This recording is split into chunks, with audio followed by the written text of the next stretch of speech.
Ya, halo semuanya. Jadi kali ini kita akan coba untuk belajar gimana caranya untuk menjaga agar koneksi internet IndiHome kita itu lebih stabil.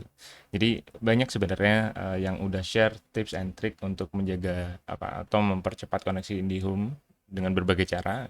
Nah, saya akan coba share dengan cara yang berbeda gitu. Oke. Pertama kita coba masuk ke halaman router atau ke website si routernya. Biasanya bisa diakses dengan mengunjungi 192.168.1.1. Oke. Nah, di sini kebetulan saya pakai yang ZTE versi 60 F609 gitu ya. Jadi ini halaman utamanya. Nah, yang menarik adalah kalau misalkan kita cek ke bagian network interface, terus ke oke, di network interface dulu. Nah, di sini kita bisa lihat sebenarnya berapa lama sih sebenarnya router ini udah nyala gitu. Di sini udah 365.335. Kalau misalkan diubah jadi jam, itu sekitar udah 100 harian lebih gitu. Oh, sorry, 101 jam. Jadi artinya udah 3 harian si apa router ini itu terkoneksi gitu.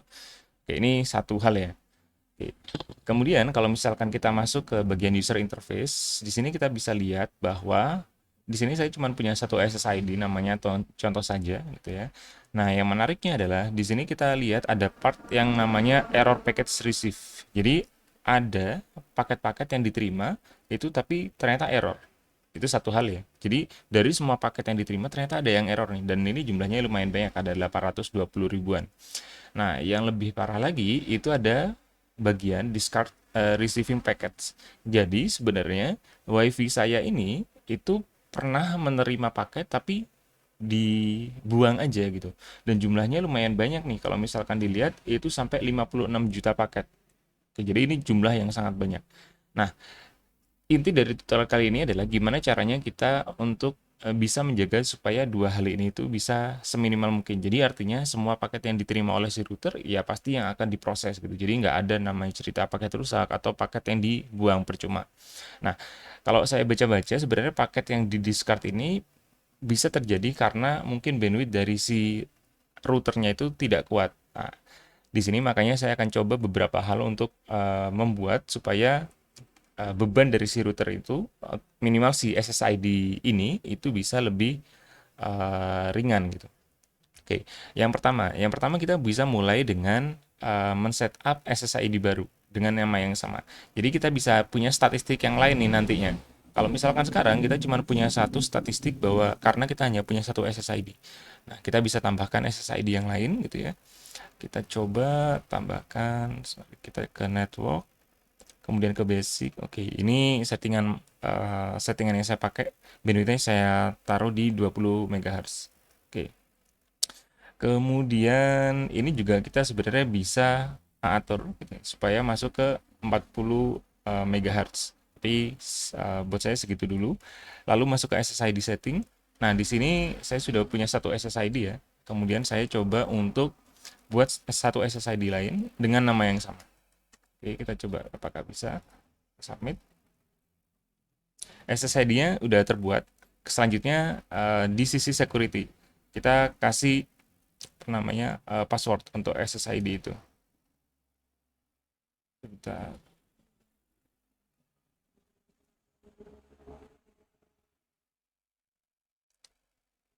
Oke, sudah terkoneksi lagi. Oke, SSID 1 sudah ada, SSID 2 juga sudah ada contoh saja. Sekarang ke SSID 2 kita tambahkan passwordnya. Oke,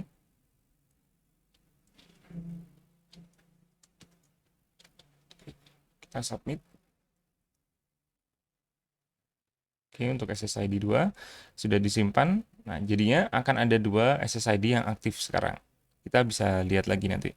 Kita bisa masuk ke status sama seperti tadi. Oke, ini reconnecting lagi karena tadi ada restart ya.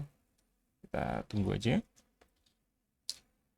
Oke, kita balik ke status, kemudian kita cek lagi ke user interface.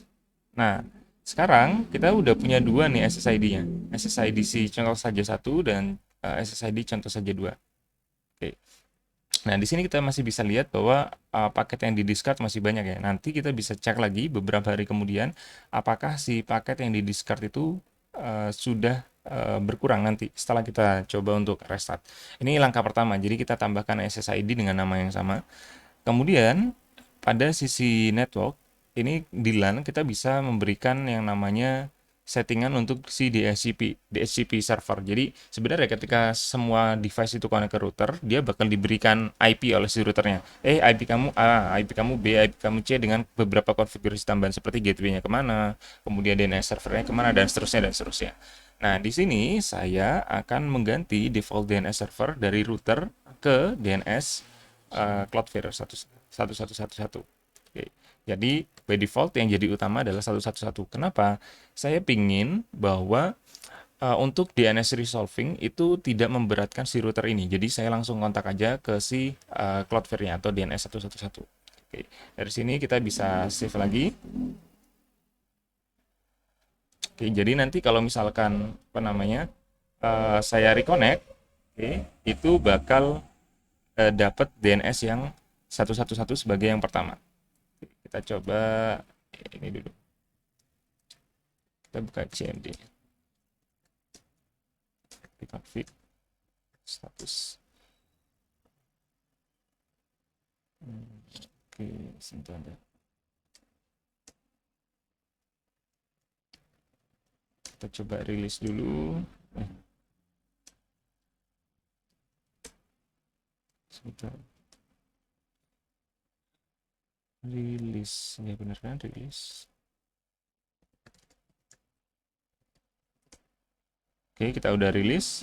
Harusnya kita nggak punya IP. Terus kita coba renew. Terus nanti kita coba cek lagi. Harusnya dapat IP yang harusnya dapat IP dari DNS yang 1111. Oke, itu cara kedua. Jadi yang pertama adalah kita coba split si SSID-nya, kemudian kita apa namanya? Kita ganti si DNS servernya supaya bebannya nggak terlalu tinggi. Oke. Nanti yang ketiga adalah cara yang selalu sangat sering apa namanya, direkomendasikan oleh customer service-nya adalah dengan restart. Ya, sebenarnya cukup setuju karena tadi udah lihat sendiri ya bahwa si router ini sebenarnya udah menyala 3 hari gitu ya, dan IP-nya udah online selama 3 hari. Kita akan coba restart supaya bisa apa namanya memflash si resource usage-nya. Kita coba cek kenapa dia lama.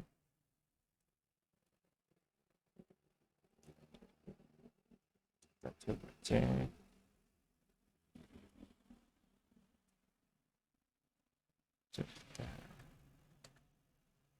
Kita coba.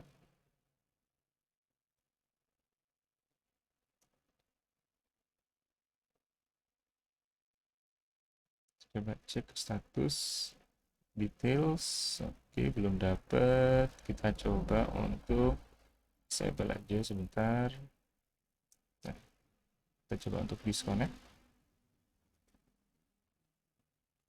Terus kita coba untuk connect lagi. Oke, ini udah connected. Kita coba cek lagi di properties. Kita balik aja. Tadi.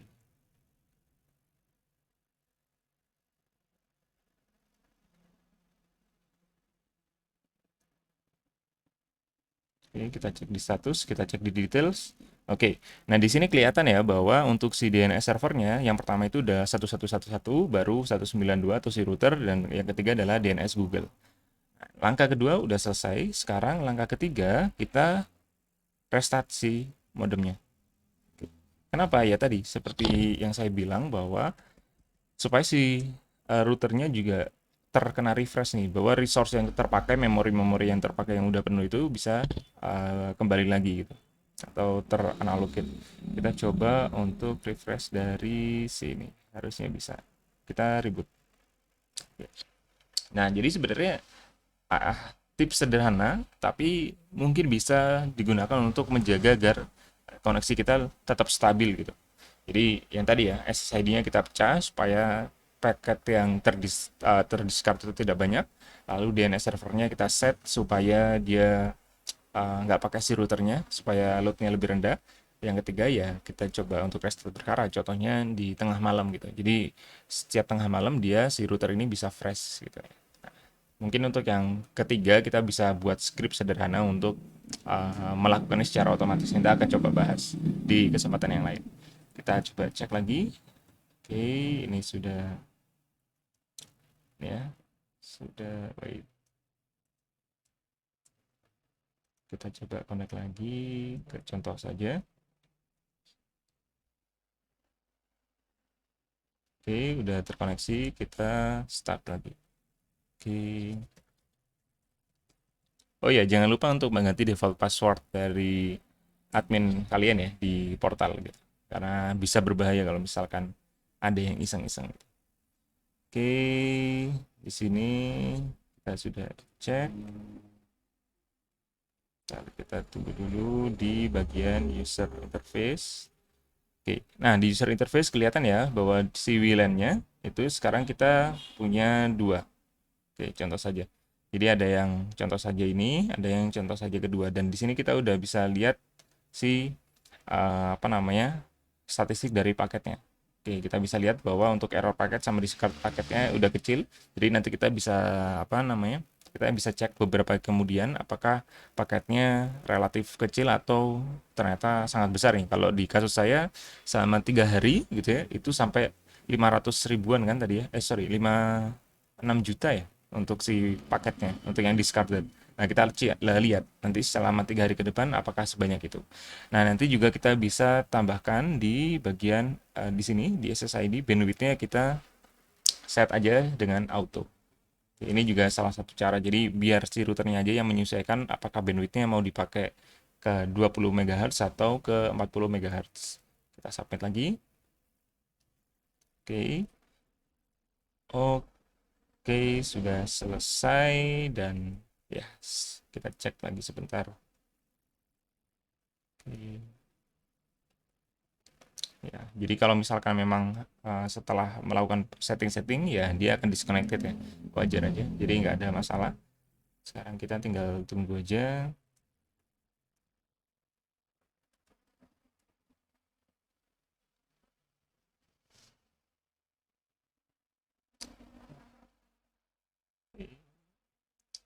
Kita coba tunggu beberapa saat.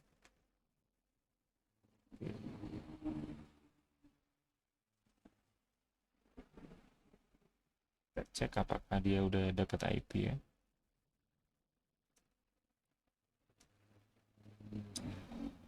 Oke, belum.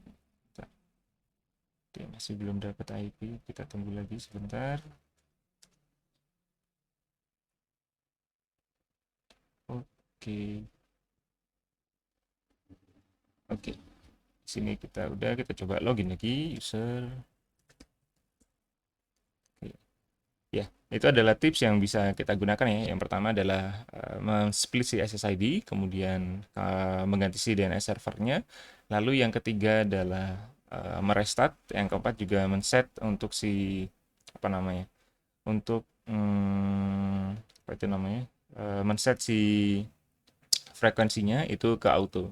Jadi bisa pilih 20 atau 40 MHz sebenarnya. Oke, kita coba cek dengan buka YouTube. youtube.com. Oke, kita coba untuk buka YouTube ya, untuk mengecek hasilnya seperti apa. Kita coba buka, terus kita cek di kualitas 1080p. Dan kita cek di statistiknya, kita bisa lihat di sini saya pakai 20 MB per second, jadi dapat di angka 18 MB atau 18.000 kilobytes. Jadi lumayan nih dan nggak buffering untuk 1080. Jadi selamat mencoba. Jadi kalau misalkan kalian sudah mencoba, silahkan tuliskan pengalaman kalian di komentar dan jangan lupa untuk men-share supaya teman-teman yang lain juga bisa mencoba dan mendapatkan koneksi yang lebih stabil. Terima kasih.